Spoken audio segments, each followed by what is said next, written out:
특별 새벽기도의 네 번째 날입니다. 우리가 천국에 대한 그런 주제로 계속 말씀을 나누고 있지요. 일반적인 사람들이 죽으면 천국 간다 하는 그런 생각들을 가지고 있습니다. 천국 간다는 것은 다른 말로 할 때 우리가 이제 구원받는다, 하나님의 구원을 입어서 천국에 가게 된다, 이렇게 이제 이런 과정을 갖게 되는 것이지요. 그런데 구원이라는 게 뭐냐? 구원이라는 것은 사람의 입장과 하나님의 입장이 조금 다르게 적용되는 것입니다. 사람의 입장은 뭡니까? 내가 죽었는데, 뭐 죽어서 원래 멸망의 길을 가게 되는데, 사망의 지배를 받게 되었는데, 하나님으로부터 구원을 입어서 내가 천국에 간다. 뭐 개인적으로 이제 그렇게 생각을 하는 거지요. 그런데 하나님의 입장에서는 조금 좀 다른 것이지요. 하나님의 그런 계획과 하나님의 그런 역사는 좀 더 다르게 흘러가잖아요. 하나님의 역사는 어떻게 되는 겁니까? 원래 하나님께서는 아담과 하와를 지으셨을 때 하나님의 그런 계획이 있었죠. 이 사람들을 통하여서 이 세계, 이 우주 모든 만물이 하나님의 영광을 찬양하고 그 영광을 나타내도록 하는 그런 원대한 그런 계획이 있었습니다. 그런데 이 사람들이 하나님께 불순종하면서 이 땅 가운데 죄가 들어왔고 사람들은 이제 죄인이 되었죠. 근데 성경은 사람들이 죄를 졌다, 잘못했다, 불순종했다 이렇게 멈추지 않고 이 사람들이 죄를 지었을 때 이 죄가 한번 딱 들어오면 이 자연의 질서가 파괴된다는 거예요.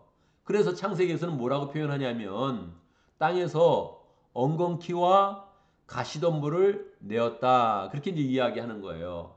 원래 순서적으로 사람이 하나님께 영광을 돌리고 이 천하 모든 만물이 하나님의 형상을 가진 사람에게 순종을 해야 되는데 사람이 먼저 불순종하니까 이 땅에 있는 동물들과 식물들이 하극상이 일어난다는 거죠.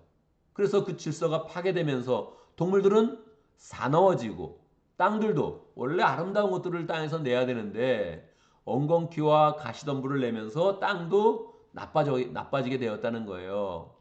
그러니까 그런 모든 그런 상황 가운데에서 하나님으로부터 보면 하나님이 사람을 지으시고 세상을 창조하셨는데 하나님이 맨 처음에 지은 사람의 그런 모습, 이 자연 세계의 그런 모습은 어떠했습니까? 당연히 하나님이 보시기에 좋았더라 그렇게 표현하면서 하루하루 지날 때마다 하나님이 보시기에 좋았더라, 하나님이 보시기에 좋았더라 이런 말씀으로 계속 원래는 창조의 그런 역사가 기록되어 있단 말이에요. 근데 죄가 한번 들어오고 나니까 이건 죄가 이렇게 망가지는데 이 자연 질서가 다 망가지고 세상이 망가지는데 노아 시대에 와서는 사람들의 생각이 다 그냥 생각하는 것이 악하다. 생각하는 죄만 나온다. 그래서 하나님이 결국 이제 심판해서 세상을 또다시 새롭게 이제 하시는 그런 내용이 나오는 거죠. 그런데 그 과정에 사람에게 속해 있는 동물과 식물들과 이 자연 세계가 함께 망가졌다는 거예요. 그래서 구원이라는 것은 사람으로 입장에서 보면 내가 죽어서 내가 천국 간다 이런 입장이지만 하나님은 하나님의 모든 그런 구원의 그런 역사가 사람을 통해서 다시 자연 질서에 펼쳐지기를 원하신다는 거예요. 그래서 오늘 우리가 읽은 그 로마서 8장의 말씀에 보면 19절에서 23절까지 피조물들이 고대한다는 거예요. 뭘 고대해? 하나님의 자녀들이 나타나는 거. 이 사람이 그냥 사람으로 살지 않고 죄인으로 살지 않고 하나님의 그런 자녀가 되어서 멋지게 살아가는 것을 피조물들이 기대한다는 거예요. 왜요? 이 피조물들, 식물들과 동물들도 사람들이 죄를 졌을 때 함께 신음 가운데 있다는 거예요. 함께 고통 가운데 있다는 거예요. 거기에서 새롭게 구원을 받아서 하나님 앞에 구원을 받아서 이 자연 만물이 회복될 것이니까 우리들도 그렇게 되고 싶다 하는 것을 고대하고 기다리고 있다는 거예요. 그래서 하나님이 이제 구원이란 그런 단어를 사용하실 때에 그냥 사람이 구원된다 이런 단어도 사용했지만 여러 번 특별히 구속이란 그런 단어를 많이 사용했다는 거죠. 구속이란 단어는 어떻게 적용됩니까? 영어로 하면 redeem 그렇게 이야기하는데 그 룻기에 보면 이제 거기에 나오죠.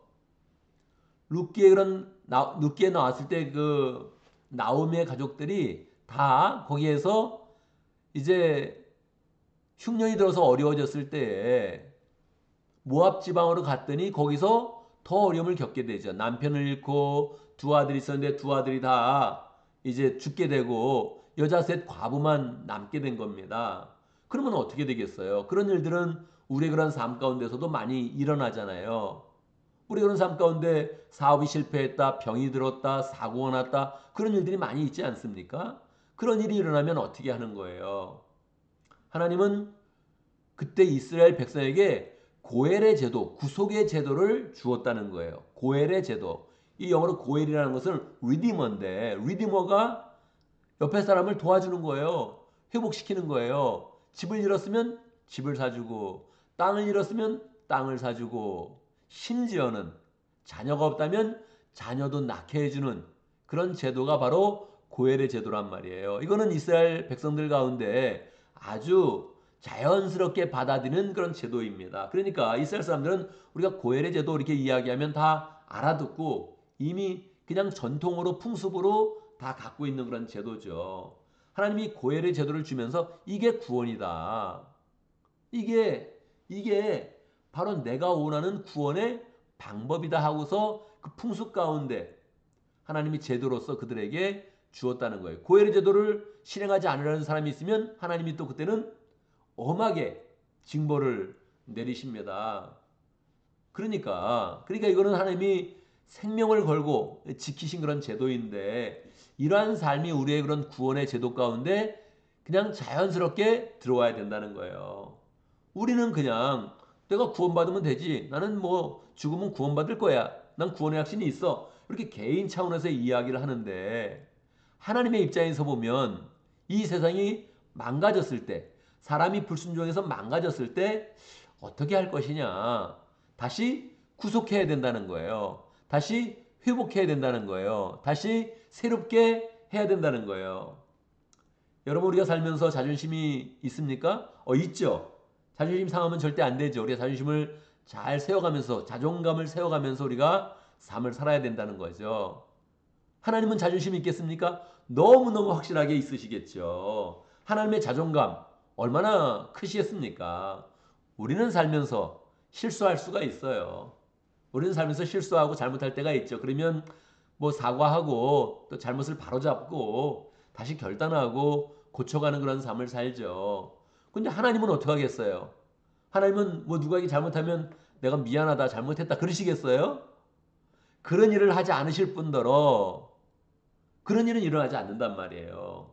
그런데 하나님이 지으신 세계 만물이 하나님이 부어주신 하나님 형상을 부어주신 사람이 죄를 지으면서 다 망가졌단 말이에요. 어떻게 할 거냐는 거예요. 하나님이 어떻게 하실 거예요? 다시 하나님은 완벽하게 회복하기를 원하신다는 거예요. 그러한 모습을 성경 곳곳에 심어줬다는 거죠. 제가 어렸을 때 불렀던 그런 찬양에 보면 사막의 샘이 솟아 나리라 뭐 이런 찬양 있잖아요. 거기에 보면 사자들이 어린 양과 뛰놀고 어린이들이 독사굴에 손을 넣어도 물지 않는 그러한 세상이 올 것이다. 이사야에 있는 그런 그 말씀이죠. 이사야에 자연계가 회복되는 그런 그 말씀에 대해서는 여러 번 나와 있고 시편의 말씀에서도 하나님이 이 세상을 회복시킨다는 그런 말씀은 너무 여러 번 나와 있다는 거예요. 그래서 구원이라는 그런 말을 성경에 보면 너무 여러 말로 그걸 표현하는데 어떻게 표현해요?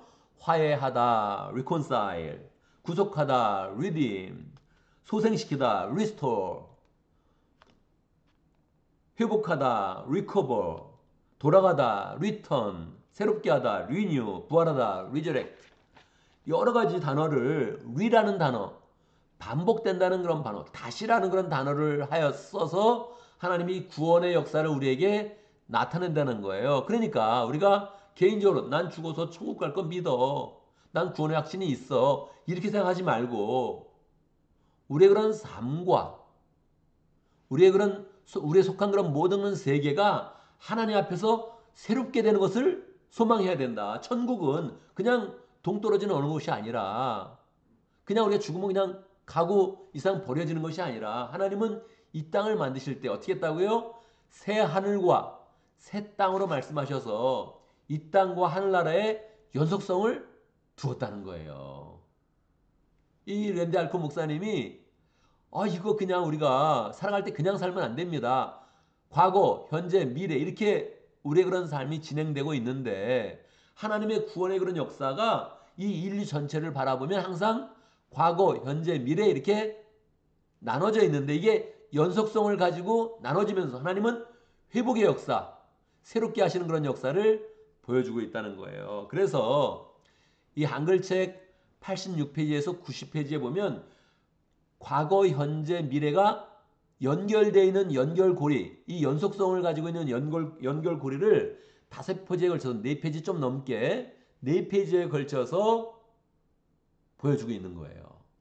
그 4페이지에 다 하나하나의 그런 내용에 대해서 보여주고 있는 거예요. 34가지를 이분이 정리를 했어요. 도표로 그냥 정리를 했어요. 도표만 쭉 나오는 거예요. 연결되어 있다는 거예요. 처음 지은 인간이 과거에는 처음 지어서 하나님의 형상을 가지고 잘 살게 만들었는데 현재의 삶은 어때요? 현재는 타락된 인간의 모습으로 소수는 믿고 변화되고 있는데 타락된 인간의 그런 모습으로 있다는 거예요. 그럼 하나님이 이 사람들을 어떻게 해요? 부활시켜서 새로운 그런 인간으로 완전한 인간으로 만들어준다는 거예요. 새 몸을 입은 인간으로 만들어준다는 거예요. 처음에 그런 땅이 있었는데 이 땅이 어떻게 됐어요? 사람이 죄를 지면서 타락한 땅이 되었다는 거죠. 처음 땅의 모습이 희미하게 남아져 있어요. 근데 하나님이 이 땅을 새롭게 해서 부활한 땅, 새로운 땅으로 만드신다는 거예요. 하나님이 죄가 없는 사람에게 하나님의 통치권을 부여하셨죠. 과거에는. 현재는 어떻게 됐어요? 하나님과 사람과 타락한 인간이 통치권을 두고 다투는 상황이 됐다. 죄가 있으니까 사탄이 샥 들어와서 통치권을 자꾸 주장을 해요. 이런 상황이 마지막에는 새 땅에서 어떻게 되겠어요? 새로운 미래에는 하나님께서 통치권을 의인에게 주시는 그런 방향으로 변화가 된다는 거예요. 이런 하나하나의 그런 그 모습에 대해서 사람이 저주가 없었는데 처음엔 저주가 없었는데 저주된 그런 그 삶이 우리의 그런 삶 가운데 들어오게 됐고 하나나라에 가면 더 이상 저주가 없어진다. 처음에 에덴 동산에는 뭐가 있었어요? 생명나무가 있었는데 사람이 마음껏 먹을 수 있었죠? 현재는 생명나무를 못 먹게 하나님이 아예 막으셨고 화영검으로 천사를 시켜서 막으시게 했다는 거죠. 그런데 새로운 땅에는 새로운 천국에는 생명나무의 과실이 있어서 우리가 마음껏 먹는다. 성경은 분명히 그렇게 표현하고 있다는 거예요. 천국을 하나님이 표현할 때 계속 이 땅에 있는 그런 단어를 가지고 표현했다. 그러니까 천국은 동떨어져서 있는 곳이 아니요. 또 우리의 영만 가는 곳이 아니요. 영적인 세계가 아니요. 홀령만 가는 곳이 아니요. 새 몸을 입고 가는 곳인데 우리 천국을 소망할 때마다 이 땅 가운데의 연속성을 가지고 하나님이 회복시키는 하나님의 역사 속에서 우리의 몸과 우리의 마음과 우리의 영이 회복되어지고 이 세상이 함께 회복되어져서 천국이 이루어질 것이다. 이렇게 소망을 해야 된다는 거예요. 굉장히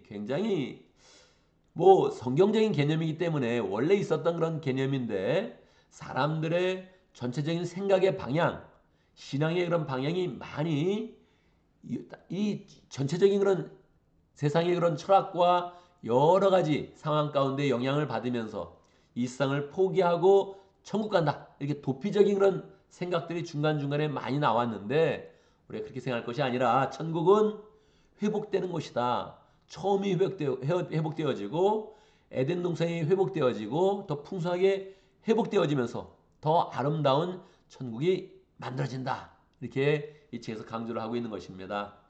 우리가 살면서 그런 생각도 가져보잖아요. 천국에는 동물이 있을까? 이 책에서는 너무 100% 확실하게 있다. 동물도 새로운 그런 모습으로 멋진 모습으로 천국을 아름답게 형상할 것이다. 그렇게 이제 이야기를 이제 하고 있죠. 굉장히 탁월한 안목입니다. 성경을 떠나는 것이 아니라 성경에 있는 내용을 그대로 가져오면서 이 땅과 천국의 연속성을 주는 그런 그 내용인데 우리의 그런 그 마음 가운데 계속 이 뒷부분에는 새 하늘과 새 땅에 대한 그런 내용이 성경적으로 계속적으로 나오면서 더 강조하고 있습니다. 우리가 이 천국에 대한 그런 책을 읽으면서 우리가 사는 이 세상, 천국, 연속성이 있다. 불연속성이 아니라 연속성이 있다. 이렇게 생각을 하면서 우리 그런 삶 가운데 더 열심히 잘 살아가면 좋겠습니다. 이 땅에 사는 그런 의미를 더 많이 가지면 좋겠죠. 그래서 주일날 첫날 이야기할 때도 천국에 대해서 소망을 가진 사람은 이 땅 가운데 반드시 열정적으로 산다. 더 열심히 산다. 그렇게 하면서 첫날 시작을 하지 않았습니까? 그 이유가 연속성이 있기 때문이라는 거예요. 우리 그런 삶 가운데 나 죽으면 천국 간다. 이런 믿음이 있어야겠지만 이런 차원을 좀 더 크게 넓혀서 하나님이 하나님의 세상을 하나님의 천국을 어떻게 완성해 갈 것이냐, 망가진 그런 이 세상을 어떻게 하나님이 회복시킬 것이냐, 이런 것에도 관심을 가지면서 천국에 대한 그런 소망을 더 풍성히 가지면 좋겠습니다. 우리 함께 또 오겹지로 나눠서 기도할 것인데 제가 먼저 기도하고 함께 기도하는 시간 갖도록 하겠습니다. 기도합니다. 하나님 아버지, 하나님은 완전하십니다. 완전하신 하나님께서 우리에게 절대적인 그런 자유를 주셨는데 사람이 그 자유를 올바로 사용하지 못하고 악용하는 그런 가운데 이 세상이 망가졌습니다. 하나님, 우리 하나님께 불순종할 때 우리만 나쁘게 된 것이 아니라 하나님, 우리만 죄의 권세 아래 들어간 것이 아니라 식물과 동물과 이 세상 전체가 다 망가지고 엉겅퀴를 내며 가시덤불을 내며 동물들은 더 사납게 변하게 되었는데 하나님 아버지, 우리 하나님께 구원을 받으면서 이 땅이 회복되는 그런 모든 그런 일들을 볼 수 있도록 역사해 주옵소서. 완전신 하나님께서 새하늘과 새 땅을 통하여서 이 세상을 더욱더 풍성하고 완전하게 하실 것인데 하나님 아버지, 이 세상에 살아가면서 천국을 소망할 때 이 세상을 다 버리고 도피하는 그런 천국이 아니라 완성되어지고 회복되는 천국을 소망하면서 우리가 더 열정으로 이 세상에서 하나님이 원래 계획하신 그 뜻대로 잘 살아갈 수 있도록 역사하여 주옵소서. 하나님, 특별 새벽 기도를 하고 있습니다. 우리의 마음 가운데 천국에 대한 소망을 더 풍성히 가질 수 있도록 역사해 주시고 사람들 더욱더 풍성히 사랑할 수 있도록 인도하여 주시고 특별히 새로운 영혼들을 사랑하면서 다른 사람들 잘 전도하고 부흥하는 그런 길로 나갈 수 있도록 역사해 주옵소서. 특별히 기도하는 이 기간에 우리의 기도 제목들 또 잘 이루어질 수 있도록 역사해 주시고 우리의 그런 소원들이 하나님의 인도하심과 하나님의 도심 가운데서 선하게 응답되는 것 체험할 수 있도록 역사해 주옵소서. 오겹줄로 함께 모일 때마다 또 새로운 그런 믿음의 가족이 또 잘 정을 나누고 마음을 나누고 사랑을 나눈 가운데 든든해지게 하시고 여러 사람들을 새롭게 또 알아가면서 기쁨과 은혜가 넘치도록 역사하여 주옵소서. 예수님의 이름으로 기도드리옵나이다. 아멘.